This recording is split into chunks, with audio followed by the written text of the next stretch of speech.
Om Swastiastu. Halo anak-anak, apa kabarnya? Semoga semua dalam keadaan sehat. Pada hari ini, Ibu akan melanjutkan pembelajaran pada bab 1. Yuk disimak videonya. Selamat menyaksikan anak-anak. Pada hari ini, Ibu akan melanjutkan pembelajaran pada bab 1, Kitab Suci Weda. Adapun materi-materi yang akan kita pelajari pada hari ini adalah sifat dan fungsi Weda, nama-nama resi yang berjasa mengelompokkan Weda. Sifat dan fungsi Weda. Sifat Weda adalah Anadi dan Ananta, karena Weda merupakan wahyu Tuhan melalui para maharesi. Sifat Weda dapat dikategorikan sebagai berikut. 1.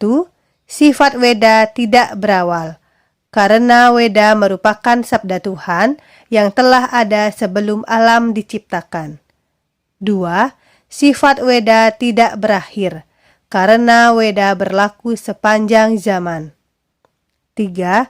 Sifat Weda berlaku sepanjang zaman, dari zaman manusia prasejarah sampai zaman modern. 4. Weda bersifat fleksibel. Sifat Weda mempunyai keluasan dan tidak kaku, namun tidak memiliki inti. 5. Sifat Weda disebut apauruseyam. Maksudnya, Weda tidak disusun oleh manusia, melainkan diterima oleh para resi melalui wahyu. Adapun fungsi Weda yaitu 1. Weda sebagai sumber kebenaran, sumber etika dan tingkah laku. 2. Weda sebagai kitab suci agama Hindu dipergunakan untuk menuntun umat manusia dalam usaha mencapai kesucian. 3. Weda sebagai sumber ajaran kebenaran sehingga diutamakan oleh umat manusia di dunia. Jadi, dapat dikatakan bahwa Weda merupakan keyakinan yang sangat mendasar untuk mencapai tujuan akhir agama Hindu, yaitu Moksartam Jagadhita Yacha Iti Dharma. Nama-nama resi yang berjasa mengelompokkan Weda. Para resi yang penerima wahyu adalah Sapta Resi.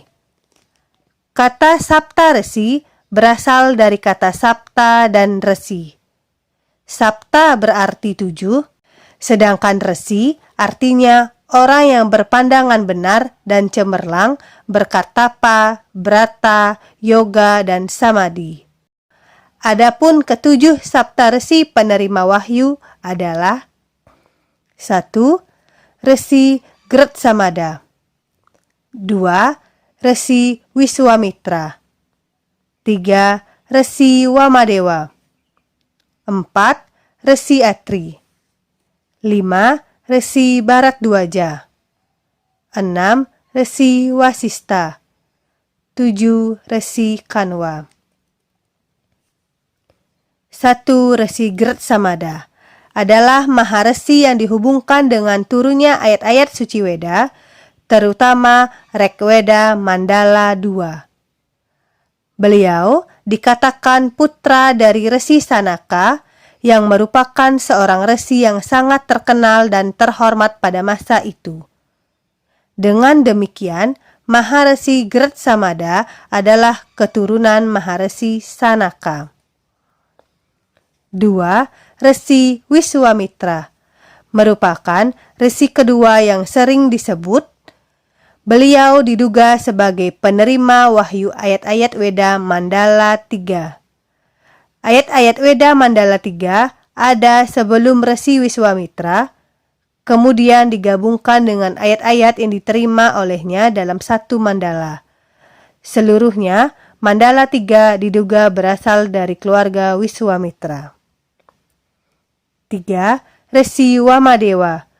Beliau dihubungkan dengan ayat-ayat Mandala 4. Mengenai riwayat hidup Resi Wamadewa tidak banyak diketahui. Mantra-mantra yang ada di Mandala 4 hampir semua dikatakan diterima oleh Maharesi Wamadewa. Hanya saja, salah satu mantra yang terpenting, yaitu Gayatri Mantra, tidak terdapat di Mandala 4, tetapi diletakkan di Mandala 3. Dikatakan di dalam cerita bahwa Maharesi Wamadewa sudah mencapai kesucian sejak masih dalam kandungan, sehingga tidak mengalami kelahiran melalui saluran biasa. 4.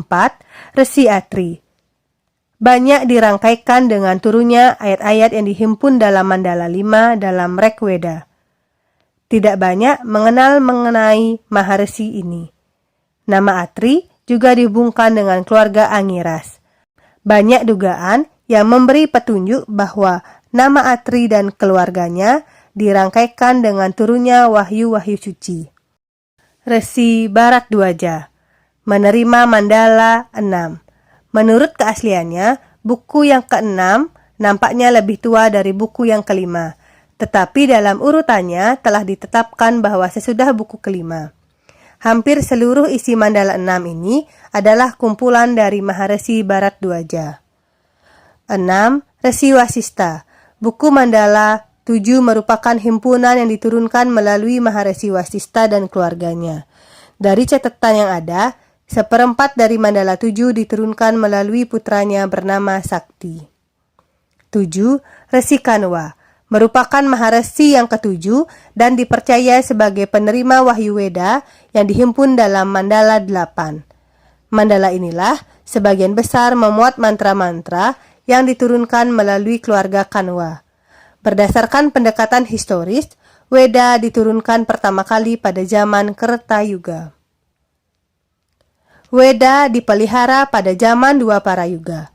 Oleh karena itu, pada masa ini sangat perlu adanya himpunan Weda oleh Bagawan Vyasa atau Bagawan Kresna Dwipayana.